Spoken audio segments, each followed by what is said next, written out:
ஜனநாயகனோட trailer react பண்ண போறோம். One last time பார்த்துருவோம். காதல். ஓ தலைவா, ஏய் ஏய் இது அதான்டா தலைவா. What a man. தலைவன்டா. வா யார் நிறைய பேர் இருக்காங்க. ஏய் பூஜா. ஓ வாணா வாணா வாணா.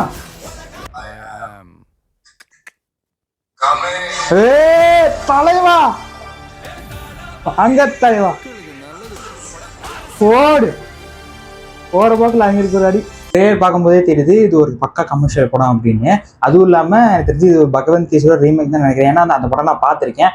அந்த படம் மாதிரி அப்படியே இருக்கிற மாதிரி தான் இருக்கு. ஏன்னா அந்த ஜெயில் சீனா இருக்கட்டும், அப்புறம் அந்த ஆர்மிக்கு சேர்றது, அந்த ட்ரைனிங் பண்றது, சின்னதட் அதே மாதிரி தான் இருக்கு. பரவாயில்ல, இருந்தாலும் என்னங்க, ஏன்னா அது வந்து பகவந்த் கேசி ஒரு நல்ல படம் தான். என்ன கேட்டீங்கன்னா அந்த படத்தை வந்து பாலையா வந்து கொஞ்சம் ஓவரா சாட்டினால்தான் அந்த படம் வந்து எல்லாரும் இப்போ போட்டு ரொம்ப கலாய்க்கிறானுங்க, இது பண்ணிட்டு இருக்காங்க. மற்றபடி பகவந்த் கேசி ஒரு நல்ல படம் தான். தளபதி அது பண்ணான்ற போது அது கொஞ்சம் நல்லா கிளாஸா சூப்பரா பண்ணுவாருன்னா, ஸோ அதை என்ன அப்படின்னு நம்ம ஜனவரி 9 தான் பார்க்கணும். அண்ட் தளபதி வந்துட்டு என்ன சொல்றதுங்க, கடைசி படம் கஷ்டமா தான் இருக்கு, வேற வழி இல்லை. அவர் சொல்லிட்டாரு நான் அடிக்க மாட்டேன் அரசியல் தான் அப்படின்ட்டு.